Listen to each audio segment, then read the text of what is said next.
Umapila si Senator Erwin Tulfo sa Department of Budget and Management na tiyakin na walang political insertion sa panukalang 2026 national budget. Sa briefing ng Development Budget Coordination Committee o DBCC, nanawagan si Tulfo sa Budget Department na maging maagap sa pagtukoy at pagbabantay sa mga kahina-hinalang items sa National Expenditure Program.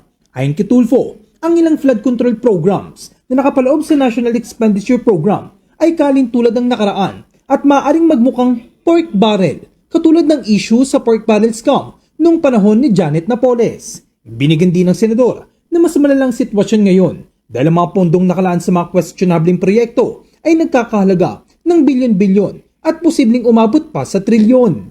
Then parang this is a deja vu. Well, lahat po naman kayo dito sa executive, wala pa nung panahon po ni Napoles. Pero what we are seeing here is parang mga pork barrel po ito. In short, this is pork barrel. Plain and simple. Kasi ang nangyayari ngayon, flood control programs, parang deja vu po ng pork barrel scam ni Napoles. Mas malala nga ito dahil itong mga budget sa mga anomalya, mga infrastructure projects, ay bilyon-bilyon na baka umabot pa nga ng trilyon. Paano tayo makakasiguro ngayon, Mr. Chair, na walang pork barrel dito sa 2026 NEP, Mr. Chair? Ibinunyag din ni Tulfo na ilang flood control project sa mga lalawigan ng Antique, Iloilo, Apayao, Nueva Ecija at Kalinga ay may parehong halaga ng pondo na nagdudulot ng pangamba na ito'y mga political insertions. Dagdag pa rito, binigyan linaw niya na mga irregularidad ay hindi lamang nakikita sa bicameral conference kundi pati na rin sa mismong National Expenditure Program.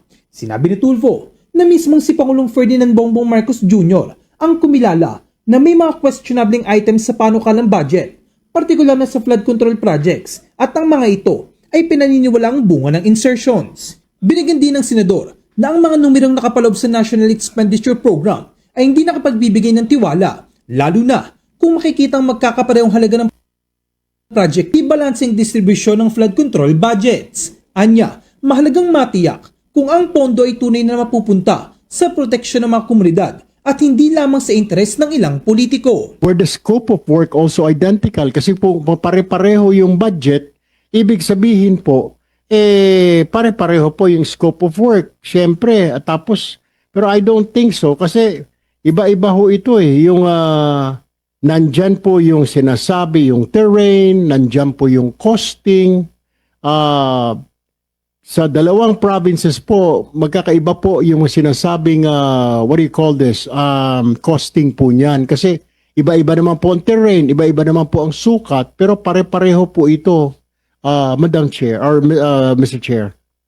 Wala po kami, Mr. Chair, wala po kaming ganong expertise to check. We assume that the DPWH already knows what they're doing given their mandate and then given the number of employees that they have, the professional background and experience that they have. So hindi po namin alam po ang program of works ng mga projects ng ito.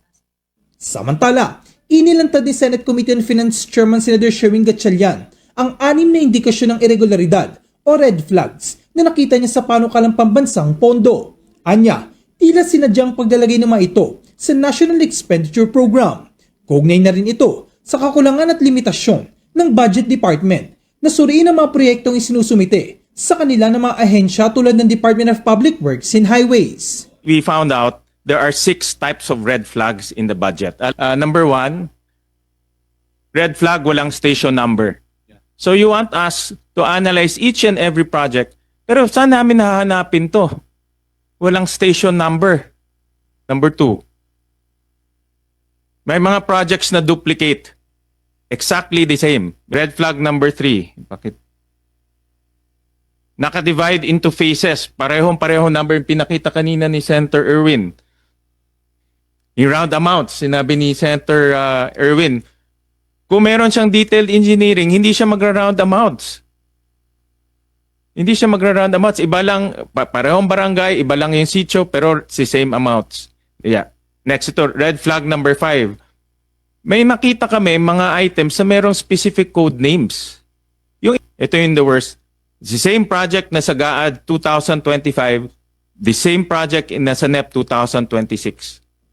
Kinalampag ni Gatchalian ang Department of Budget and Management na ireporma ang proseso at maging mas detalyado sa pag-analyze sa mga proyekto na ipinapasok sa National Expenditure Program.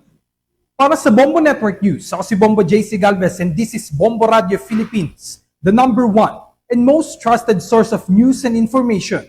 Basta Radio, Bombo! For the most trusted source of news and information, visit our website at www.bomboradio.com. Follow us on Bombo Radio mobile app, Facebook, YouTube, TikTok, and X, formerly Twitter. Like, share, and stay connected. Anytime, anywhere.